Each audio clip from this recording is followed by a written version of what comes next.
Hi Raj. అండి మనం ఇండస్ట్రీలో ఆల్మోస్ట్ 10 ఏళ్ళ నుంచి ట్రావెల్ చేస్తాం. మన ఇద్దరు దీంట్లో నాకు అర్థం కాని విషయం ఒకటి ఉంది. అదేంటంటే మీరు పర్సనల్గా మీరు ఎలా ఉంటారో నాకు తెలుసు, మీరేంటో నాకు తెలుసు. కానీ మీ పర్సనల్ దానికి పబ్లిక్లో మీకున్న దీనికి బయటకు వచ్చి మీ దీనికి అసలు ఏ సంబంధం ఉండదు. అలా ఎందుకు ప్రాజెక్ట్ అవుతుందంటారు? రీజన్ ఏంటంటారు? అంటే నాకు తెలిసి ఇప్పుడు రీసెంట్గా జరిగిన ఇన్సిడెంట్స్ కాకుండా ఇంతకుముందు ఏంటంటే స్క్రీన్లో చూసినప్పుడు ఒకలా కనబడతాం కదా. నేను అప్పుడు అంటే I can act but I can't pretend అని చెప్పి. సో యాక్షను కట్టు మధ్యలో నేను వేరు, కట్ట తర్వాత నేను వేరు మళ్ళీ. అవును, అది ఓకే. అంటే పర్సనల్ లైఫ్లో మీరు చాలా సాఫ్ట్గా ఇలా ఉంటారు కదా అందరితో. అంటే నేను మన ట్రావెల్లో ఎప్పుడు అంటే మీకున్న ఓపిక భూమికి కూడా ఉండదని నేను ఎప్పుడు అంటుంటాను. కానీ జనానికి వచ్చేటప్పటికి, మీడియాకి వచ్చేటప్పటికి మీ ప్రొజెక్షన్ టోటల్గా వేరేలా కనిపిస్తూ ఉంటుంది ఎప్పుడు. దానికి రీజన్ మీరేమనుకుంటున్నారు పర్సనల్గా? నేను అంటే అది జరిగిన ఫస్ట్ ఏంటంటే ఇమీడియట్గా అయితే ఖచ్చితంగా ఎఫెక్ట్ అవుతాం. ఆమె హైపర్ సెన్సిటివ్ పర్సన్, ఇమీడియట్గా అయితే ఎఫెక్ట్ అవుతాం. కొన్ని రోజుల తర్వాత అసలు నేను ఇష్యూ గురించి ఇష్యూ అని కాదు, జనరల్గా మామూలుగా అదే అంటే చెప్పా కదా, స్క్రీన్ మీద చూసినప్పుడు ఇలాగా అనుకుంటారు. అంటే నేను ఏంటంటే అల్లరగా హైపర్ యాక్టివ్గా చేసిన సినిమాలు చూసి ఇలా అనుకుంటారు. అలా కాకుండా చేసినవి ఆడలేదు. కాగా మన పర్సనాలిటీ అన్నది ఆటోమేటిక్గా జనం గుర్తిస్తారు. నేను సినిమాల్లో క్యారెక్టర్లో వాటి గురించి మాట్లాడ అసలు మన పర్సనల్ దీనికి అట్లీస్ట్ సోషల్ మీడియాలో యాక్టివ్గా ఉన్నా, లేకపోతే మీడియా ముందు ఎక్కువ ఉన్నా సరే తెలుస్తుంది. నేను సోషల్ మీడియాలో యాక్టివ్గా ఉన్నాను, నాకు అలవాటు లేదు, ఎలా ఉండాలో కూడా తెలియదు. ఇప్పుడు సినిమా రిలీజ్ ముందు సినిమా పోస్టులు పెట్టడం తప్ప నాకు పెద్ద రాదు. అది కూడా ఏంటంటే పక్కన రోజు ఎలా పోస్ట్ పెట్టాలని చెప్పి. సో అప్పుడైతే నా పర్సనాలిటీ అనేది తెలుస్తుందేమో. బట్ లేకపోతే నేను బయటికి ఎక్కడికి వెళ్ళను, ఎవరిని కలవను. ఎవరన్నా సరే నా ఫ్రెండ్స్ 2-3 ఉంటే వాళ్ళు కూడా ఇంటికి వస్తారు తప్ప నేను ఎక్కడికి వెళ్ళను. మీరు మోస్ట్ ఇంట్రావర్ట్ అవడం వల్ల ఈ ప్రాబ్లం వచ్చింది. మేబీ దానివల్ల ఏంటి. అది కాకుండా మీరు సినిమా అంటే మీకు ఎంత ఇష్టం నాకు తెలుసు. రోజుకు 2-3 సినిమాలు, అది లాంగ్వేజ్తో సంబంధం లేని చూస్తారు. మీకు సినిమాకి సంబంధించి 24 క్రాఫ్ట్స్లో ఎంత గ్రిప్ట్ ఉందో నాకు తెలుసు. ఇవాళ డైరెక్షన్ చేయమంటే మీరు ఎక్స్ట్రాడినరీగా చేయగలుగుతారు. కానీ మామూలుగా బంగారం పని చేసిన వాడి దగ్గర బంగారం ఉండదు, క్యాషియర్ దగ్గర క్యాష్ ఉండదు లాగా మనకు అంత ఎక్స్ట్రాడినరీ టాలెంట్ నాకు తెలుసు మీకు. కథ సైడ్ కానీ ఇప్పుడు సినిమాల్లో లిరిక్ కావాల్స్తే లిరిక్ కూడా రాశారు. ఏ సినిమా? 2 సినిమాలు రాశాను. కిట్టుకున్నాడు జాగ్రత్తలో రాశాను, తర్వాత ఇది రంగుల రత్నం రాశారు. ఆ సాంగ్స్ సూపర్ హిట్ అని. నాకు తెలియని విషయం ఏంటంటే మనకెందుకు సూపర్ డూపర్ హిట్ వచ్చే కథ, ఆ కథ మీకు ఇక్కడ తప్పు అనిపిస్తే మీరు చెప్పరా, లేకపోతే డైరెక్టర్ చూసుకుంటాడు అని వదిలేస్తారా? అంటే ముందు ఇట్లు లేదు కాబట్టి వినట్లేదు సార్, ఈ సినిమా తర్వాత వింటారు. ముందు ఇట్లు కదండి, మనం కొట్టినట్టు కాదు. మీరు చేసిన హ్యాట్రిక్ హిట్ ఇండస్ట్రీకి వచ్చిన ఇమ్మీడియట్గా ఎవరికి రాలా, చాలా పెద్ద హిట్లు కదా.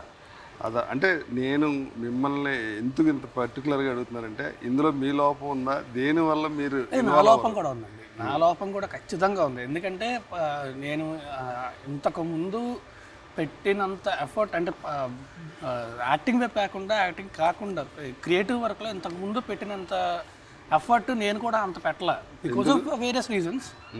బట్ నేను కూడా అంత పెట్టలేకపోయాను, నాకు ఆ స్పేస్ దొరకలేదు నాకు. సో నేను కూడా అంత పెట్టలేకపోయాను. బట్ ఇప్పుడు అలా లేదు. కాదు, పెట్టలేకపోవడానికి మీరు సినిమా తప్ప ఏం తెలియదుగా మీకు. బయట ప్రపంచంలో ఎవరితో కనెక్షన్ ఉండదు, అసలు ఎవరితోటి మాట్లాడరు. సినిమా రాసుకోవటం చూడటం అంతే కదా. నేను అనేది దాని గురించి అదే అండి. అంటే మెంటల్ స్పేస్ కూడా ఉండాలి కదా. మైండ్ ఆక్యుపై అయిపోయి ఉంటే అంత ఎక్కువ టైం కూడా స్పెండ్ చేయలేం. ప్రశాంతం కూర్చొని సినిమా చూసుకోవాలనిపిస్తుంది తప్ప, లేదా పుస్తకం చదువుకోవాలనిపిస్తుంది తప్ప కూర్చొని రాయాలి అనేది రాదు. ఇప్పుడు అలా లేదు. ఓకే, ఉన్నావు ఫుల్ ఫ్రెష్, మళ్ళీ బ్యాక్ టు నార్మల్. ఇప్పుడు ఈ సినిమాలో మేము ఆడియన్స్గా ఈ సినిమా ఇప్పుడు మీరు చేసి భలే ఉన్నాడే సినిమా ఎందుకు చూడాలి, దాంట్లో ఏంటి స్పెషల్? ఫస్ట్ ఒకటి ఏంటంటే థియేటర్లో ఎందుకు చూడాలో చెప్తాను. ఒక ఎంటర్టైన్మెంట్, ఒక సినిమా థియేటర్లో కలెక్టివ్ వ్యూయింగ్ ఎక్స్పీరియన్స్ ఇంట్లో కూర్చొని టీవీలో చూస్తే రాదు సార్, ఖచ్చితంగా రాదు. నేను ఒక్కడనే కలిసి చూసిన సినిమా ఫస్ట్ థియేటర్లోనే లైట్లు ఆగిపోయి సినిమా స్టార్ట్ అయిన తర్వాత అద్భుతమైన సినిమా, అది it's one of my most favourite films. చుట్టూ ఒక ప్రపంచం ఉంది అన్న విషయం మర్చిపోయాను, నేను ఆ సినిమాలోకి వెళ్ళిపోయాను. మీరు మహేష్ ఫ్యాన్ కదా? అప్పటి నుంచి ఆ సినిమా నుంచి మహేష్ బాబు గారి ఫ్యాన్. అప్పటి నుంచి నేను ఫిక్స్ అయ్యాను, నేను ఈ రోజు నుంచి మహేష్ బాబు గారి ఫ్యాన్ అని చెప్పి డైహార్డ్ ఫ్యాన్ నేను. సో అంటే ఒక థియేటర్లో సినిమా చూస్తే అంటే మొత్తం చుట్టూ ఎస్పెషల్లీ ఎంటర్టైన్మెంట్ ఎమోషను ఒక 10 మంది 20 మంది 30 మంది కలిసి కూర్చొని చూస్తే వేరేలా ఉంటుంది, ఒక్కళ్ళ ఇంట్లో కూర్చొని చూస్తే వేరేలా ఉంటుంది. సో థియేటర్లో ఖచ్చితంగా చూడడం చాలా ఇంపార్టెంట్.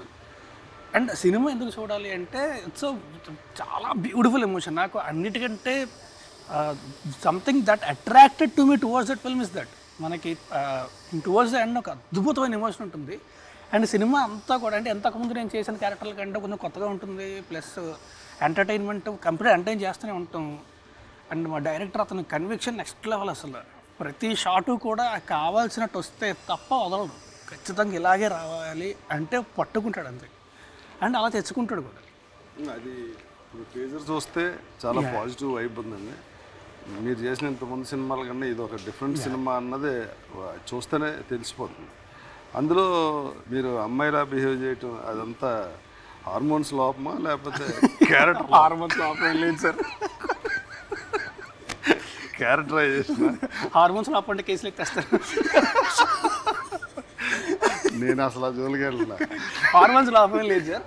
కాదు కదా, అంటే ఒకటేంటంటే క్యారెక్టర్ ఏంటని అడగడం కోసం అలా అంటే హార్మోన్స్ లోపమే ఉండదు, బట్ ఈ behaves like that for cinema చూస్తే అర్థమైపోద్ది. అదే నేను చెప్పా కదా, నాకు అతి మంచితనం ప్లస్ చాలా నాకు చాలా నచ్చిన ఎమోషన్ అదే. It comes towards the end of the film. అక్కడ అర్థమవుతుంది వై హీఈస్ లైక్ దిస్ అని చెప్పి. సో అది హార్మోన్స్ లోపం కాదు కానీ అంటే క్యారెక్టర్ అలాంటిది. And he gross up with a single ma'am. So అందుకే వంట చేయడం నేర్చుకుంటాడు, ముగ్గులు వేస్తాడు, ఆడి ప్రొఫెషన్ సారీ డ్రైపింగ్. సో ఈ చాలా మిస్అండర్స్టాండ్ చేసుకోవడం చాలా ఈజీ ఆ క్యారెక్టర్ని. ఓకే, అదేలేండి, మామూలుగా కూడా అదే కదా ప్రాబ్లం. అంటే మీకు బాగా క్లోజ్గా ఉన్న వాళ్ళకి తప్పు తెలియదు మీకు అంటే మీరు ఎవరితో క్లోజ్గా ఉంటారు. ఇట్లా కొడితే 10 మంది తెలిసి నాకు. ఇండస్ట్రీలో కూడా ఎవరు చేసి సినిమాలు చేసిన డైరెక్టర్లు ప్రొడ్యూసర్లు కూడా చాలా తక్కువ మంది మీతో. ఇప్పుడు సినిమా అంటే ఇష్టం కదా, ఇప్పుడు మీరు ఎడిటింగ్ చేయగలరు, సీన్ రాయగలరు. నేను చూశాను, సీను రాయటం మొదలు పెడితే చాలా బెటర్గా రాయగలరు. ఇవన్నీ కాకుండా స్క్రీన్ మీద హీరోగా కనిపించాలి కదా, దానికోసం మీరు ఏం చేస్తున్నారు? అంటే బాడీ దీనికోసం కానీ సినిమాకి బెటర్ డ్యాన్స్ కానీ ఇంకోటి కానీ అలా మీరు ఏమైనా ఎఫర్ట్? ఇప్పటిదాకా అయితే దానికోసం యాక్చువల్లీ నేను చెప్పా కదా, last few years I was not able to put much effort. ఇప్పుడు మాత్రం చాలా ఎఫర్ట్. ఇప్పటిదాకా కాకుండా ఇప్పటి నుంచి కొత్త రాస్తారని చూస్తారు. అదే కొత్త ఆడియన్స్ కూడా ఆ బెటర్ దీనికోసమే వెయిట్ చేస్తున్నారు. ఎందుకంటే ఆర్టిస్ట్గా మీ గురించి అసలు 1% కూడా ఎవరు మాట్లాడటం లేదు, ఇంకోటి కదా. ఎందుకంటే ముఖ్యంగా ఒక అసిస్టెంట్ డైరెక్టర్గా జీవితాన్ని స్టార్ట్ చేసి హీరోగా స్టాండ్ అవటం ఇట్స్ వెరీ టఫ్. ప్లస్ చేసిన ఫస్ట్ 3 సినిమాలు ఎక్స్ట్రాడినరీ హిట్. మీరు అసిస్టెంట్ డైరెక్టర్ నుంచి హీరోగా మారటానికి మధ్యలో ఏం స్ట్రగుల్ అయ్యారు? అసిస్టెంట్ డైరెక్టర్ నుంచి హీరోగా మారడానికి అంటే యాక్చువల్లీ నా స్ట్రగుల్ అంతా కూడా ఫస్ట్ ఏడీగా జాయిన్ అయిన తర్వాత ఒకరోజు. మీరు అంతకుముందు షార్ట్ ఫిల్మ్స్లో బాగా ఫేమస్ కదా. షార్ట్ ఫిల్మ్ అంటే షార్ట్ ఫిల్మ్స్ ఫేమస్ అంటే అప్పుడు ఆ షార్ట్ ఫిల్మ్స్ చూసారు కానీ నేను షార్ట్ ఫిల్మ్స్ చేయడం అనేది షార్ట్ ఫిల్మ్స్ ఫేమస్ అవ్వడం కోసం కాదు. అందుకే నేను చేసిన ఏ షార్ట్ ఫిల్మ్ కూడా మానిటైజ్ చేయనివ్వాలి. ఎందుకంటే ఇప్పుడు మానిటైజ్ చేసి అక్కడ డబ్బులు వచ్చాయంటే దాంతో ఆనందపడిపోతున్నాం. గోల్ అది కాదు, సినిమాలు చేయాలి. సో గోల్ అది. సో అందుకే మానిటైజ్ చేయనివ్వాలి. నేను చేసిన ఏ షార్ట్ ఫిల్మ్ కూడా మానిటైజ్ చేయలేదు. నేను అక్కడి నుంచి వచ్చేసి నేను ఎలా చేయడం మొదలుపెట్టిన తర్వాత they started monetising the short films. But ఏది మానిటైజ్ చేయనివ్వాలి. సో అప్పుడు కూడా ఏంటంటే ఇప్పుడు నాకు హైదరాబాద్ వచ్చి ఆఫీసులు తిరిగి వాళ్ళ దగ్గరికి అవకాశం ఇవ్వమని అడగడానికి నాకు హైదరాబాద్ ఏంటో తెలియదు. ఎప్పుడూ రాలేదు నేను ఇక్కడికి. నాకు వైజాగ్ తెలుసు, కీడ్స్ కొడితే రాజమండ్రిలో ఫ్రెండ్స్ ఉంటారు. సో అక్కడ దాకా వెళ్ళే తప్ప హైదరాబాద్ ఏంటో తెలియదు. So what I decided was, నేను వెళ్ళి అడిగే కంటే ఎవరో ఒకళ్ళు నన్ను గుర్తుపట్టి పిలిస్తే బెటర్, అప్పటిదాకా షార్ట్ ఫిల్మ్స్ చేస్తూనే ఉంటాను అని చెప్పి అది స్టార్టెడ్ మేకింగ్. 52 షార్ట్ ఫిల్మ్లు చేసిన తర్వాత రామ్మోహన్ గారు గుర్తుపెట్టారు. ఫేస్బుక్లో మెసేజ్ పెడితే అప్పుడు ఆయన కలవడానికి వచ్చిన తర్వాత ఇడిగా జాయిన్ అవ్వమన్నారు. సో ఇప్పుడు ఏంటంటే అప్పుడు స్క్రిప్ట్ ఎవరు లేరు టీంలో. నేను, నిమ్మగల్ ప్రసాద్ గారు, డైరెక్టరు అని రామ్మోహన్ గారు, మేము 4. సో అప్పుడు ఆ స్క్రిప్ట్ రాస్తాం ప్రాసెస్లోని ఆయన అడిగారు, మీకు యాక్టింగ్ చేస్తాం డైరెక్షన్ ఇష్టం అంటే, లేదు నాకు డైరెక్షన్ ఇష్టం, యాక్టింగ్ నేను చేయను అంటే, సరే ఓకే అయితే జాయిన్ అయిపో అన్నారు. జాయిన్ అయిపోయాను రెడీగా. అయిపోయిన తర్వాత స్క్రిప్ట్ వర్క్ అవుతుంది, ప్రాసెస్ అవుతుంది. ప్రతిరోజు పొద్దున్న నుంచి రాత్రి వరకు ఒక సీన్ డిస్కస్ చేసేవాడు సార్, పొద్దున్న నుంచి రాత్రి దాకా. అంతా అయిపోయిన తర్వాత ఓకే ఇప్పుడు ఈ సీన్ ఎలా అనిపిస్తుంది అంటే బాగుంది కానీ అనేవాడిని. ఒక నెల రోజుల తర్వాత కానీ అన్న సౌండ్ అంటే ఆయనకి బీపీ వచ్చేది. అరే నువ్వు ఉంటే స్క్రిప్ట్ అవ్వదు వెళ్ళిపో అన్నాను. బీటెక్ అన్నీ వదిలేసి వచ్చేసి నువ్వు ఎక్కడికి వెళ్ళిపోతావు, ఫ్లాట్ ఉంటే ఎర్రగడ్డ ఫ్లాట్కి వెళ్ళా రెంట్ కట్టడానికి కరెక్ట్గా ఇది ఎప్పుడు మంత్ ఎండ్కి ముందు 2 రోజులు అయితే జీతం వేస్తారు. ఆ జీతం కూడా 3,000 రెంట్ కట్టుకోవచ్చు. ఏది లేదు నేను చెప్పా అది రెంట్ కట్టడానికి డబ్బులు లేవు అంటే అయితే వెళ్ళిపోన్నాను. నేను చెప్పాను సార్ నేను వెళ్ళిపోతాను, ఇప్పుడే వెళ్ళిపోతా ఇంట్లోంచి. కాకపోతే ఒక పరుపు అంటే పరుపు కూడా కాదు, మనకి ఎర్రగడ్డలో బొంతలు దొరుకుతాయి కదా, ఒక బొంత ఒక పీసీ పెద్ద మానిటర్ అయి ఉంటాయి కదా, పీసీ ఒకటి, ఆ 2 ఉన్నాయి, ఒక ఎలక్ట్రిక్ కుక్కర్. ఏం చెప్పా ఆ 3 అక్కడ ఉంచండి, నాకు కొన్ని రోజుల తర్వాత వేరే ఎవరైనా దిగితే ఇంట్లో ఎవరైనా వేరే వాళ్ళు దిగితే అది పడేయండి బయట, లేదు ఇంకా దిగలేదు అంటే నేను మీ రెంట్ మీకు ఇచ్చేసా పట్టుకెళ్ళిపోతానని చెప్పాను. సరే ఓకే అంటే తిన్నంగా నడుచుకుంటూ వెళ్ళి ఫుట్పాత్ మీద పడుకున్నాను. ఫ్లాట్ ఎదురు కాదు, కరెక్ట్గా ఫ్లాట్ ఏంటంటే సందు ఎర్రగడ్డలో జేకే పాయింట్ అంటాం, లోపలికి వెళ్తే అక్కడ లోపలికి వెళ్ళి లెఫ్ట్ తిరగాలి, అక్కడ ఫ్లాట్. సో తిన్నగా బయటకు వచ్చి పడుకున్నాను. ఇంకేం చేస్తాం, ఎక్కడ పడుకున్నా 11 రోజులు 12 రోజులు పడుకున్న తర్వాత ఆ తర్వాత ఫుడ్ ఏం లేదు.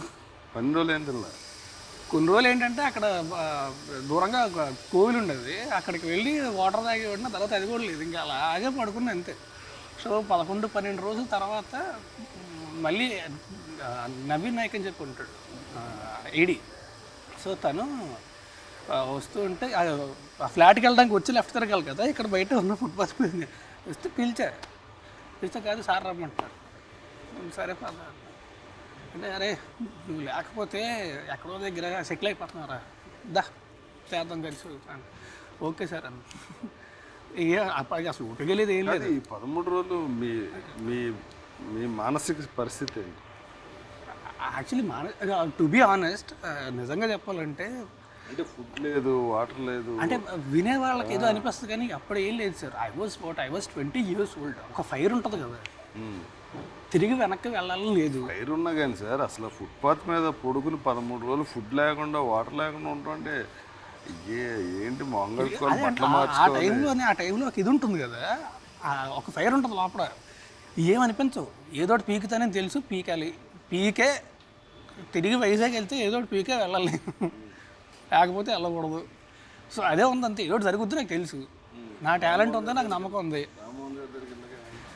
వెళ్ళిన తర్వాత ఆయన ఇదే అన్నారు, అరే నువ్వు లేకపోతే ఎక్కడో సెటిల్ అయిపోతున్నారు, నువ్వు బాగుంది కానీ అన్నది బాగుంది, ఉండు రాద్దాము అని. అప్పుడే నాకు రైటర్గా ప్రమోషన్ ఇచ్చారు. ఆ రోజు నైట్ సో ఫుడ్ తీసుకొని బిర్యానీ తెప్పించారు. ఒక పిచ్చోళ్ళ తిన్నాను నేను. చూస్తా ఆయనకి అర్థం కాదు ఈడేంటి ఎలా తింటున్నాడు అని. ఆయనకి ఏదో ఆయన అడగలేదు, ఆయన ఏం అడగలేదు, కానీ ఆయన తేడా కొట్టింది, ఏదో తేడా కొట్టి అప్పుడే అరే ఈరోజు నుంచి నువ్వు సినిమాకి రైటరు అని చెప్పి నా జీతం కూడా పెంచి ఆయన నన్ను ఇంకో 4 రేడియోస్ ఉంటారు అందరికీ కూడా ఆయన ఒక ఫ్లాట్ చూసి అక్కడ పెట్టి he took extreme care of me after that. పరుపు కుక్కర్ తెచ్చేసుకున్నారా? పరుపు అక్కడే వదిలేసాను, కంప్యూటర్ ఒకటే తెచ్చుకున్నా, పరుపు కుక్కర్ అక్కడ వదిలేసాను. ఇందులో హీరో ఎలా అయ్యారు? అసిస్టెంట్ రైటర్ కదా. ఇప్పుడు రైటర్ ప్రమోషన్ ఇచ్చారు కదా, సో మొత్తం స్క్రిప్ట్ వర్క్ స్క్రిప్ట్ అంతా అయిపోయింది. నాకు డైలాగ్స్ స్క్రీన్ ప్లే క్రెడిట్ కూడా ఇచ్చారు నాకు సినిమా. సో స్క్రిప్ట్ అంతా అయిపోయిన తర్వాత ఏంటంటే ఇప్పుడు కాస్టింగ్ స్టార్ట్ చేయాలి. ఎవరు అది చెప్పినట్టు మేము 9 టీం. సో ఫస్ట్ ఏంటంటే సినిమాలో heroine important, so first heroine finalize చేసుకుందాం, హీరోయిన్ ఫైనలైజ్ చేసిన తర్వాత హీరోయిన్ దిగుద్దాం అని చెప్పి సరే అని చెప్పి ఒక 30 మందిని ఆడిషన్ చేశారు. కాకపోతే అక్కడ ఎవరు లేరు కదా, క్యూ డైలాగులు చెప్పడానికి ఎవడో కావాలి. అరే నేను ఒక్కడే ఉన్నాను, నువ్వే చెప్పరా క్యూ డైలాగులు, ఎలాగో షార్ట్ ఫిల్మ్ యాక్టింగ్ చేసాను, నాకు అలవాటు క్యూ డైలాగులు చెప్పంటే సరే క్యూ డైలాగులు అన్నీ చెప్పాను. అందరికి 30 మందితో అందరితో ఆడిషన్లు చేశాను. ఆ టేపులను చూసారు. నేనేంటంటే పేర్లు చెప్పాను కానీ ఒక 2-3 హీరోల్ని వీళ్ళు అయితే బాగుంటారు, ఈ క్యారెక్టర్కి వీళ్ళు బాగుంటారు అంటే పట్టించుకున్నాను కదా. తర్వాత చూద్దాంలేంటే ఒక రోజు అయితే నాకు నిజంగా చాలా ఇదైపోయాను, నేను హట్ అయిపోయాను. నా మాట అసలు వినట్లేదు మీరు, నేను చెప్తున్నా కదా ఆ హీరో చాలా బాగుంటాడు, కొత్తవాడే చాలా బాగుంటాడు, పెట్టుకోండి అంటే అరే ఆగు ఎవరు కట్ చేస్తే 3 రోజుల తర్వాత నాకు తెలిసింది అరే నువ్వే నిన్నే అనుకుంటున్నావురా, నువ్వే చెయ్య అలా అయితే. అసలు మన యాంబిషన్ అది కదా. కాదంటే అప్పుడు ఏంటంటే నేను అప్పుడు యాక్చువల్లీ వేరే స్క్రిప్ట్ ఒకటి నాది కూడా కాదు, వేరే అతను ఒక స్క్రిప్ట్ ఆయన మెయిల్ చేస్తే చాలా బాగుంది, అది డైరెక్ట్ చేద్దామని చెప్పి నేను నా క్రూని అంతా ప్రిపేర్ చేసుకుంటున్నాను స్క్రిప్ట్ అయిపోయిన తర్వాత. ఈ సినిమా షూటింగ్ స్టార్ట్ అవ్వగానే నేను అది నా డైరెక్షన్లో స్టార్ట్ చేసుకుందాం అని చెప్పి అనేసరికి సరే నువ్వు యాక్టర్ అంటే సరే ఓకే. ఇప్పుడు ఏముంది మహా అయితే అప్పట్లో ఏముండదు కదా, ఇప్పుడైతే 100 క్యాలిక్యులేషన్లు ఉంటాయి. అప్పుడు ఏముంది, సినిమా హిట్ అయింది అంటే సెట్, లేదు అంటే ఈ సినిమా డైరెక్ట్ చేసుకుంటా. సో అంతే. సో అప్పుడు పెద్ద టెన్షన్ ఇది అయితే ఉండదు కదా. అండ్ అప్పుడు కూడా షూటింగ్ చేస్తున్నప్పుడు కూడా నేను హీరో కమ్ ఏడి కట్టాను కానీ పరిగెట్టుకుంటే వెళ్ళి క్లిప్ నెంబర్ మొత్తం సినిమా సూపర్. ఒక సినిమా నాకు ఫిల్మ్ స్కూల్, దాంతో ఇంక వెనక్కి తిరిగి చూసుకునే పరిస్థితి లేదు. ఇప్పుడు మీకు ఏదైనా ఒక ఎమోషన్ వచ్చినా దేనికి వచ్చినా ఏదైనా ఒక మాట చెప్పిన వినాలన్నా మీకు ఎవరు మాట వింటారు? మీ మాట వింటారు, అందుకే మీరు చాలా జాగ్రత్తగా చెప్తారు. ఎక్కువ చెప్తే మళ్ళీ వినడం మానేస్తాడు అని తెలుసు కదా, మూడ్ సెన్సింగ్స్. ఆ క్వశ్చన్ చెప్తే నా పేరే చెప్తారు మీరు. అండ్ మా డాడీ ఏంటంటే పర్సనల్గా చెప్తారు ఆయన, అంటే మెంటల్ పీస్ కోసం అరే మెడిటేషన్ చెయ్యి, ఒక హిప్నోటిజం మీద ఉంటుంది విను, అది వింటూ పడుకో, అదే కొంచెం మెంటల్ పీస్ ఉంటుంది, ఇలాంటివి చెప్తూ ఉంటారు తప్ప ప్రొఫెషనల్గా అసలు ఆయనకేం తెలియదు. So he doesn't involve in that. But నేను బేసిక్గా వినేదైతే మీరు చెప్తాను. ఈ సినిమా వరకు టైటిల్ బాగుంది, భలే ఉన్నదండి. సినిమా కూడా చూడగానే భలే ఉందే అని అనిపిస్తుంది. ఈ సినిమాతో కమ్బ్యాక్ అంటే ఇదే ఫస్ట్ సినిమాలా అనుకుని ఫర్దర్గా మీరు హీరోగా మీ ఎఫర్ట్స్, మీరు సెలెక్ట్ చేసుకున్న సబ్జెక్ట్స్ ఇవన్నీ కేర్ తీసుకుని. నేను ఒకటి మాత్రం ఖచ్చితంగా బల్ల గుర్తు చెప్తాను సార్, ఎప్పటిదాకా చూసిన రాస్తాను మీరు, ఎప్పటి నుంచి చూడబోయి రాస్తాను, ఇది మాత్రం ఖచ్చితంగా చెప్తాను. సూపర్. మరి ఈ సినిమా గురించి ఫైనల్గా డైరెక్టర్ గురించి చెప్పారు, ఈ ప్రొడక్షన్ సైడ్ సినిమా మనకు ఎలా వచ్చిందో నాకు తెలుసు, ఆడియన్స్ కోసం అడుగుతున్నాను.